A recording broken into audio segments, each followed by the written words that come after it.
यानी नूह सस दा रिश्ता बड़ा पक्कीज़ा रिश्ता है।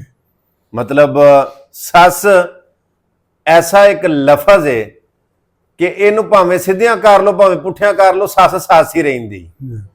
यानी कि उधरों पढ़ो तां भी सस है ते जे इधरों कर लो ते सस सस ही है। वडेरियां नाल मन छिट्टी गिल्ली भी बड़े, सस गरीबड़ी भी लड़े।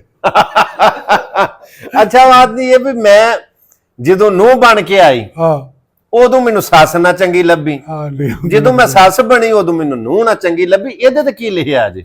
ਇਹਦੇ ਤੇ ਜੀ ਮੈਂ ਆਪਣੇ ਜ਼ਿਹਨ ਦੇ ਮੁਤਾਬਕ ਜੀ ਮੈਂ ਲਿਖਿਆ ਜੀ ਬਹੂ ਤੇ ਬੇਟੀ ਵਿੱਚ ਫਰਕ ਕਿਹੜਾ ਹੁੰਦਾ ਜੀ? ਹਾਂ, ਜਨਮ ਤੇ ਦੋਵਾਂ ਦਾ ਇੱਕ ਕੁੱਖ ਵਿੱਚ ਹੁੰਦਾ ਹੈ। ਵਾਹ ਵਾਹ ਵਾਹ ਵਾਹ। ਬੇਟੀ ਹੁੰਦੀ ਆਪਣੀ ਤੇ ਬਹੂ ਹੈ ਬੇਗਾਨੀ ਜੀ। ਹਾਂ, ਜਿਹੜਾ ਇਹਨਾਂ ਨੂੰ ਇੱਕ ਸਮਝੇ ਉਹਦੀ ਬੜੀ ਮਿਹਰਬਾਨੀ। ਵਾਹ ਭਾਈ ਵਾਹ, ਵਾਹ ਭਾਈ ਵਾਹ। ਤੇ ਝੇੜਾ ਮੈਂ ਸੁਣਾਵਾਂ ਤੁਹਾਨੂੰ ਨੂੰਹ ਤੇ ਸੱਸ ਦਾ, ਕਿਹੜਾ ਘਰ ਉਜੜੇ ਤੇ ਕਿਹੜਾ ਘਰ ਵਸਦਾ। ਕਿਹੜਾ ਘਰ ਵਸਦਾ? ਜਿਸ ਤਰ੍ਹਾਂ ਪਹਿਲੇ ਸੱਸ ਨੂੰਹ ਬਣ ਕੇ ਆਉਂਦੀ ਹੈ ਉਸੇ ਤਰ੍ਹਾਂ ਪੁੱਤਰ ਵਿਆਹ ਕੇ ਨੂੰਹ ਲਿਆਉਂਦੀ ਹੈ। ਵਾਹ ਭਾਈ ਵਾਹ। ਸੱਸ ਆਖਿਆ ਨੂੰਹ ਨੂੰ, ਸਾਂਭ ਸੀਟ ਮੇਰੇ ਵਾਲੀ ਜੀ, ਘਰ ਆਪਣੇ ਦੀ ਹੁਣ ਕਰ ਤੂੰ ਰਖਵਾਲੀ ਜੀ। ਵਾਹ। ਨੂੰਹ ਆਖੇ ਪੇਕੇ ਨੂੰ, ਮੇਰਾ ਅਸਲ ਘਰ ਸਸੁਰਾਲ ਦਾ, ਜ਼ਿੰਦਗੀ ਦਾ ਵਕਤ ਗੁਜ਼ਰੇ ਫਿਰ ਉਸ ਦਾ ਕਮਾਲ ਦਾ। ਵਾਹ।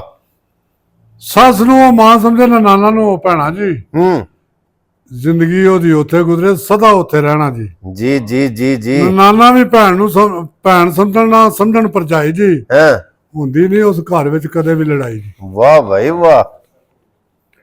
ਨੂੰਹ ਜਿਹੜੀ ਸੱਸ ਤੇ ਨਾਨਾ ਨਾਲ ਨਹੀਂ ਲੜਦੀ, ਐਸ਼ੋ ਇਸ਼ਰਤ ਨਾਲ ਜ਼ਿੰਦਗੀ ਬਸਰ, ਐਸ਼ੋ ਇਸ਼ਰਤ ਨਾਲ ਉਹ ਜ਼ਿੰਦਗੀ ਬਸਰ ਕਰਦੀ। ਮਾਂ ਬਾਪ ਧੀ ਨੂੰ ਆਖਣਾ ਅਸਲ ਘਰ ਜਾਣਾ ਤੂੰ, ਸਹੁਰੇ ਘਰ ਕਿਸੇ ਨੂੰ ਵੀ ਤਾਂ ਸਮਝੀ ਨਾ ਬੇਗਾਨਾ ਤੂੰ। ਸਿਲਸਿਲਾ ਸੱਜਣੋਂ ਅਜ਼ਲ ਤੋਂ ਟੁਰਿਆ ਆਉਂਦਾ ਹੈ, ਜੋੜੀਆਂ ਰੱਬ ਸੋਹਣਾ ਆਪ ਰਲਾਉਂਦਾ ਹੈ। ਵਾਹ ਵਾਹ। ਮੈਂ ਤੇ ਘਰ ਵਿੱਚ ਗੱਲਾਂ ਇਹੋ ਜਿਹੀਆਂ ਜੇ ਕਰਦਾ, ਕਰੇ ਕਰਮ ਰੱਬ ਸੋਹਣਾ ਤਾਲਬ ਰਵੀ ਹਰ ਵਕਤ ਡਰਦਾ। ਵਾਹ ਭਾਈ ਵਾਹ, ਵਾਹ ਭਾਈ ਵਾਹ। ਬੇਅਦਬ ਜਿਹੜੀ ਖਾਵਨ ਦੀ ਹੈ ਔਰਤ, ਰੱਬ ਕਰਨਾ ਨਹੀਂ ਉਸ ਨੂੰ ਮੁਆਫ ਯਾਰੋ। ਖਾਵਨ ਦਾ ਔਰਤ ਦਾ ਮਜ਼ਾਜੀ ਖੁਦਾ ਹੁੰਦਾ, ਰੱਬ ਫਰਮਾ ਦਿੱਤਾ ਸਾਫ ਸਾਫ ਯਾਰੋ। ਵਾਹ ਭਾਈ ਵਾਹ। ਹਕੂਕ ਔਰਤ ਦੇ ਮਰਦੇ ਹਨ ਜ਼ਿੰਮੇ, ਕਰੇ ਮਰਦ ਵੀ ਇਨਸਾਫ ਯਾਰੋ।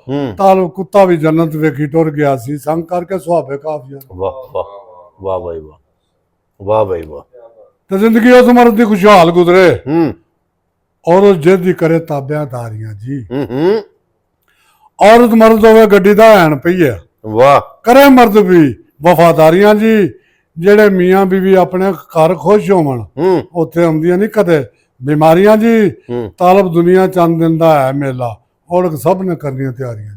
ਵਾਹ ਭਾਈ ਵਾਹ, ਵਾਹ ਭਾਈ ਵਾਹ। ਤੇ ਮਾਈ ਲੋਈ ਤਾਬਿਆਦਾਰੀ ਕੀਤੀ ਖਾਮਨ ਦੀ, ਸੁਣੀ ਸਭ ਨੇ ਦਾਸਤਾਨ ਹੈ ਜੀ। ਹਜ਼ਰਤ ਯੂਸੁਫ ਦੀ ਬੀਵੀ ਦੇ ਬਾਲ ਬਣੇ ਸੋਨਾ, ਇਹ ਆਇਆ ਵਿੱਚ ਕੁਰਾਨ ਹੈ ਜੀ। ਕਰੋ ਨਾ ਔਰਤਾਂ ਨੂੰ ਸਲਾਮ ਤੁਸੀਂ, ਜਨਮ ਦਿੱਤਾ ਜਿਨ੍ਹਾਂ ਖਾਲਦ ਬਿਨ ਵਲੀਦ ਟੀਪੂ ਸੁਲਤਾਨ ਹੈ ਜੀ। ਸਦਾ ਨਾਮ ਰੱਬ ਦਾ ਸੋਨੇ ਦਾ ਰਹਿ ਜਾਣਾ, ਤਾਲਬ ਛੱਡਣਾ ਕੁੱਲ ਨੇ ਇਹ ਜਾਨ ਹੈ, ਇਹ ਜਹਾਨ ਹੈ ਜੀ। ਸੁਭਾਨ ਅੱਲਾ। ਮੈਂ ਤੇ ਸਿਰਫ ਤੇਰਾ ਨਾਮ ਜਪਾਂ, ਔਰ ਜਾਣਦਾ ਨਹੀਂ ਮੈਂ ਮੁਸਲਮਾਨੀਆਂ ਜੀ। ਬੂਏ ਕਿਸੇ ਦੇ ਜਾਨ ਦਾ ਅਧਿਕਾਰਦਾ ਨਹੀਂ, ਮੇਰੇ ਗੱਲ ਤੇਰੇ ਪਟੇ ਗਾਨੀਆਂ ਜੀ। ਹੋ ਗਿਆ ਕੁੱਤਾ ਤੇ ਸ਼ੇਰਾਂ ਦੇ ਵਿੱਚ ਫਿਰਨਾ, ਇਹ ਖਸਮ ਮੇਰੇ ਦੀਆਂ ਮਿਹਰਬਾਨੀਆਂ ਜੀ। ਬੂਏ ਗੈਰਾਂ ਨੇ ਮਾਰਾ ਮੈਂ ਕਿਉਂ ਝਾਤੀ, ਤਾਲਬ ਦੇ ਖਸਮ ਦੀ ਸਦਾ ਸੁਲਤਾਨੀਆਂ ਜੀ। ਸੁਲਤਾਨੀਆਂ ਜੀ, ਵਾਹ ਘੁੰਮਣ ਸਾਹਿਬ ਕਮਾਲ ਹੈ ਜੀ। ਔਲਾਦ ਲੱਖ ਸਿਆਣੀ ਹੋਵੇ ਭਾਵੇਂ, ਮਾਪਿਆਂ ਵਾਸਤੇ ਹੁੰਦੀ ਹੈ ਅਣਜਾਣਮੀਆਂ।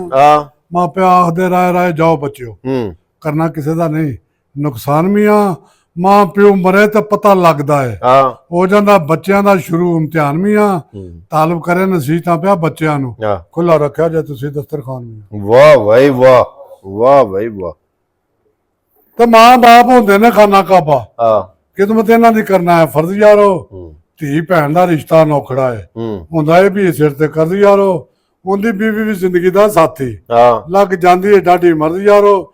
ਰਿਸ਼ਤੇਦਾਰ ਖੁਸ਼ਬੂ ਹੁੰਦੇ ਵਾਂਗ ਫੁੱਲਾਂ, ਕੰਨ ਖੋਲ ਸੁਣੋ ਤਾਲਬ ਦੀ ਅਰਜ਼ ਯਾਰੋ। ਵਾਹ ਵਾਹ।